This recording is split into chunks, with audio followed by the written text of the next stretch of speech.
You are watching this video right now, and I want you to think about something for a second.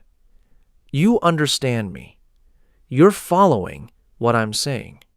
Your brain is processing English right now, in real time, without stopping, without translating every single word, and you probably don't even realize you're doing it. That's not nothing. That's actually huge. But here's the question: why does it feel easy to understand me right now, but the moment someone asks you to speak or write or express something in English, it suddenly feels like you're trying to solve a math problem in your head while someone is staring at you, waiting for an answer? The answer to that question is going to change the way you learn English, and it has everything to do with reading. Not the kind of reading your teacher forced on you in school. Not grammar exercises dressed up as reading. Real reading. The kind where you actually forget you're learning because you're too busy being interested in what's happening on the page. Here's something most people don't know about how the brain learns language. Your brain does not learn English by storing rules. It learns English by recognizing patterns. Every time you see a sentence, your brain is quietly filing it away. Not the grammar label, not the rule, the pattern, the feeling of it, the shape of it. And the more patterns your brain collects, the more natural English starts to feel, not just to read, but to speak. This is why some people study English for years and still freeze when they have to speak. They fill their brain with rules, but rules are slow. When you're in a real conversation, you don't have time to remember a rule. You need the words to just come. And that only happens when your brain has seen enough patterns that it starts to produce them automatically. Reading is the fastest way to feed your brain those patterns. And I mean real, natural English stories, articles, things written by real people for real people, not textbook sentences that nobody has ever actually said out loud in the history of human conversation. Think about a child learning their first language. Nobody sits them down and explains the difference between past simple and past perfect. Nobody gives them a list of phrasal verbs. They just hear language. They absorb it.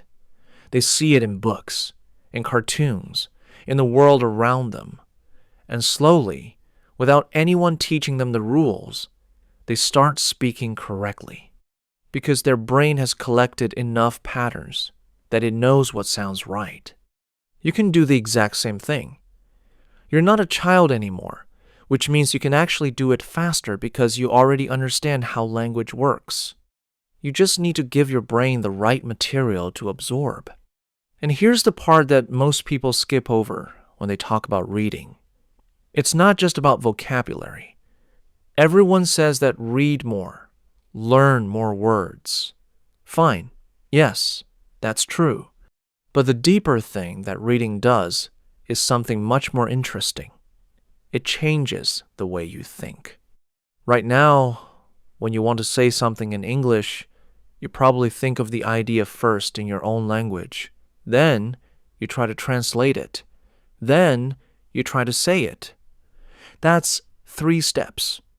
3 steps in real time while someone is waiting for you to respond. No wonder it feels hard. But when you read in English regularly, not perfectly, not for hours, just consistently, something starts to shift. You begin to think of certain ideas directly in English. Not all ideas. Not overnight, but slowly, the language starts to live inside your head in a different way. You stop visiting English and start living in it, even just a little. That shift is the difference between someone who knows English and someone who speaks English. Now, here's something a little uncomfortable but important.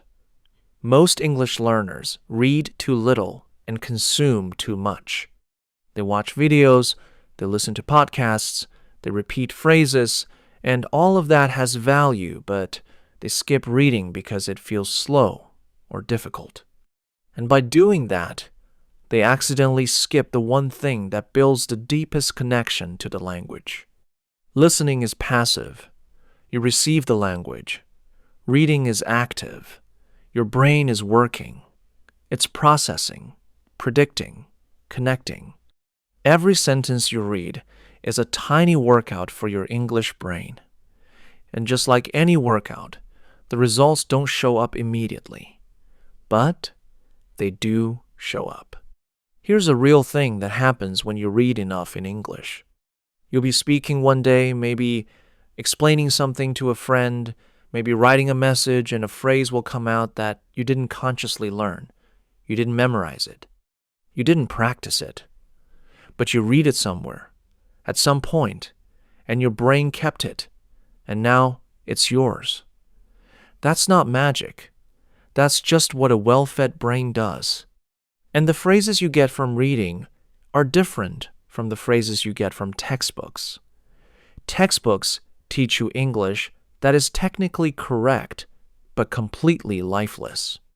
Nobody walks up to their friend and says, "I would like to inquire about your well-being." But when you read real English conversations in stories, opinions, in articles, descriptions, in blogs, you start collecting the kind of language that actually sounds like a human being talking. You learn that people don't say, "I am very happy." They say, "I'm over the moon," or "I'm absolutely thrilled," or sometimes just, "I can't even explain how good I feel right." Now, these are not phrases you find on page 42 of a grammar book. You find them by reading. And once you've seen them enough times, they become part of you. Now, I want to talk about something that nobody really mentions when they tell you to read more. There is a very specific feeling that happens when you find something genuinely interesting to read. Your brain stops being a student and starts being a person. And that moment, that switch, is when the real learning happens. When you're bored, your brain is doing the minimum. It's going through the motions. It sees words, but it's not really connecting with them. But when you're genuinely curious about what happens next, when you actually care about the story or the topic, your brain is fully switched on. And a fully switched on brain absorbs language at a completely different level. This is why two people can both read for the same amount of time and get completely different results. One person was reading something they chose because they thought it would be good for their English. The other person was reading something they actually wanted to read. The second person learned more every time. Because interest is not a nice bonus. It is the engine. So the question is not, how much should I read? The question is, what do I actually want to know more about? Find that thing. Find it in English and start there. You might be thinking, but what if the English is too difficult? What if I don't understand everything? Good. That's actually fine. You don't need to understand every single word to benefit from reading. Your brain is smarter than you give it credit for. It picks up meaning from context. It figures things out from the words around the ones you don't know. And every time it does that, it gets a little stronger, a little faster, a little more confident. The goal is not perfect understanding. The goal is regular exposure. Keep showing up. Keep reading, even when it's a little hard, especially when it's a little hard. Here's the honest truth about becoming fluent in English. There is no shortcut that actually works. There are plenty of things that feel like shortcuts, apps that promise fluency in 7 days, methods that claim you'll speak like a native in 30 minutes a day, and none of them deliver what they promise. Because language doesn't work that way. Language is built slowly, through exposure, through repetition, through real engagement with real material. But Reading consistent, genuine, interested reading is the closest thing to a real shortcut that actually exists, because it works on so many things at the same time.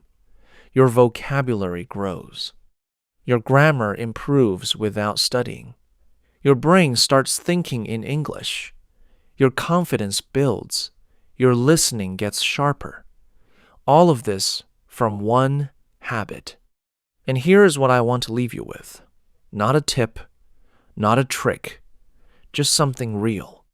Every person you admire who speaks English beautifully, every speaker, every writer, every person whose English just sounds natural and effortless, they all have one thing in common. They read. Maybe not all in the same way, maybe not the same things, but they read consistently, over time, and it showed. You are at the beginning of that same journey. And the only difference between where you are now and where you want to be is time and the right habits. Reading is one of those habits. Not because someone on the internet told you so, but because of what it actually does inside your brain every single time you do it. So close this video. Find something in English that genuinely interests you, anything, and read it. Not to study, not to memorize, just to read. Your brain will do the rest. And one day, sooner than you think, you're going to be in a conversation and the right words are going to come out and you're going to smile a little because you know exactly where they came from. That moment is waiting for you. Go find it.